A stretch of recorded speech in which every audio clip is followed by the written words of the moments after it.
নমস্কার, সবাই কেমন আছো? এই যে আজকে আর একটা নতুন জিনিস নিয়ে চলে আসলাম। নতুন জিনিস না, নতুন রেসিপি। জিনিসটা পুরনো, সবাই এই জিনিসটা খায়। আবার ওরে বাবা রে বাবা, কেউ কেউ আছে এই জিনিসটা দেখলে একদম দৌড়ই পলাই। এ খালি নাই পেটে গন্ধ হয়, পেটে মোটেই গন্ধ হবে না। এ যদি খাও তা তোমার মহি দেহেনে একেবারে সুবাস বাইর হবে না। সেটা আমার একটা রেসিপি আজকে রাঁধতে দেবো। এই ফেলাইনে দিয়া মূলো, বাদ দিয়া মূলো, মানুষের অপছন্দ করা মূলোর একটা রাজকীয় রেসিপি।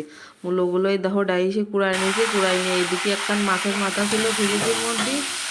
ফ্রিজের মধ্যে আটায় দেখি একখানি রুই মাছের মাথা আছে, মাথাখান নিয়ে এসে একটু ভেজে নিলাম। ভেজে নিয়ে এই ধারে কড়াইতে দিয়ে দিলাম কয়টা মাসকলোর বড়ই, মাসকলোর বড়ি কয়টা একটু ভালো করে ভেজে নিচ্ছি। লাল লাল করে ভেজে নিয়ে বড়ি কয়টা ভেজে উঠোই রাখতেছি। উঠোই রেখে এবার আস্তে আস্তে কি করি, একে একে তোমরা দেখে নেতা আমি যেরম করে রাঁধতেছি এরম রাঁধতেই খাইয়ে নেতা। বাপুরে বাপু, তোমরা যদি আমার মতো এরম যদি করোই যদি না পাও, তাহলে হাঁড়ি বালতি গামলা বদনা যা পাও তারির মধ্যেই চাপাই দিয়ে নে মূলোর ঘন্ট।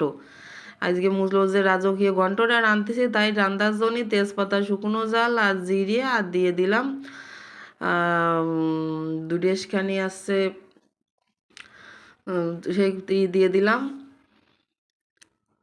দিয়ে নাড়াচাড়া এড়িয়ে ভালো এড়িয়ে এবার আসছে ওর মধ্যে লবণ হলুদ দিয়ে কাঁচা জাল দিলাম। কাঁচা জালটা একটু কিন্তু বেশি পরিমাণে দিবা। আর শুকনো জাল, তেজপাতা আর সাথে দিছি জিরে, না ওইটা দিছি পাঁচফোড়ন। পাঁচফোড়ন দিলে এটা মিষ্টি মিষ্টি ঘ্রাণ বেরোয়।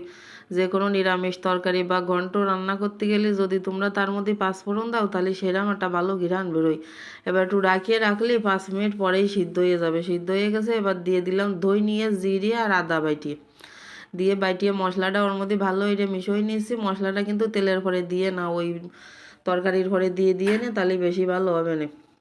তেলে দিয়ে মশলাটা কষানো যাবে না, এই কথা কতি চাচ্ছি আমি। তারপরে এবার ওই বড়িগুলো ভালো করে হাত দিয়ে মুড়ো চ্যাপটা করিয়ে গুঁড়ো করিয়ে ওর মধ্যে ঢেলে দিলাম। ঢেলে দিয়ে এবার মাছের মুড়ো কান আবার ফাটাই নিলাম ইট দিয়ে, কিংবা তোমরা হাতুড়ি দিয়ে যা দিয়ে ফাটাবা ফাটাইয়ে ওর মধ্যে ঢালিয়ে দিলাম। ঢালিয়ে দিয়ে ভালো করে নাড়াচাড়া নিয়ে নিচ্ছি। মূলো তোমরা করছো তা কও, তাই কি মূলোর কিন্তু পুষ্টিগুণ মেলা। মূলো খালে কিন্তু মেলা উপকার হয়, শরীর ঠান্ডা থাকে। তারপরে আসছে মূলোয় কিন্তু কোনো কীটনাশক দেয় না, এই জন্যই মূলোটা খাওয়া কিন্তু উপকার। যত ডিজাইনের জিনিস খাবা তত কিন্তু ক্ষতিকর। মূলো অত ক্ষতিকর না, মূলো খাওয়া ভালো, তবে কায়দা করে যদি রাঁধতে পারো তাহলে কোনো গন্ধ বাতাস লাগবে না।